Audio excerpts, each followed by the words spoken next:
તો દર્શક મિત્રો અત્યારે સૌથી પહેલા વાત કરવામાં આવે તો આરતીબેન.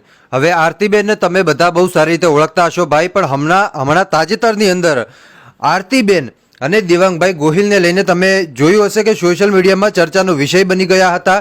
ત્યારબાદ એમના સમાજ તરફથી કહેવામાં આવ્યું હતું કે હવે અમે આરતીબેનને કોઈ પણ જાતનો પ્રોગ્રામ આપીશું નહીં, હવે અને દેવાંગભાઈને પણ કોઈ પણ જાતનો પ્રોગ્રામ આપીશું નહીં, કેમ કે આ બંને ન કરવાનું કર્યું હતું અને અચાનક જ લગ્ન કરી દીધા હતા. એટલે કે પોતાની સમાજ છોડીને બીજી સમાજની અંદર લગ્ન કરતા આ ભાઈ હોબાળો મચ્યો હતો.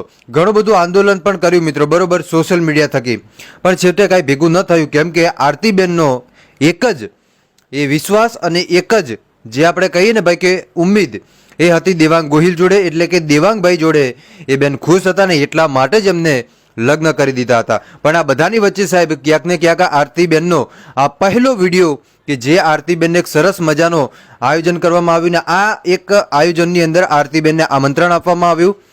ભલે એમની સમાજ એમને ન બોલાવે, પરંતુ બીજી સમાજમાં એમને આ રીતે પ્રોગ્રામો મળશે અને આરતીબેન આ રીતે પ્રોગ્રામો કરતા રહેશે ભાઈ, એવું આરતીબેન પણ કહી રહ્યા હતા.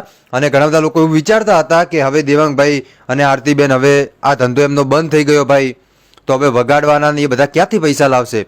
દર્શક મિત્રો, હું તમને જણાવી દઉં કે આરતીબેનને કાંઈ ફરક નથી પડવાનો. જેટલો એમનો વિરોધ થયો એનાથી ડબલ ભગવાન એમને સાથ અને સહકાર દીધો, કેમ કે હમણાં તાજેતરની અંદર તમે લોકો જોયું હશે કે ભાઈ એક દિવસમાં વિડીયો નાખ્યો ને લગભગ 50 લાખ લોકોએ બેનને સપોર્ટ કર્યો હતો.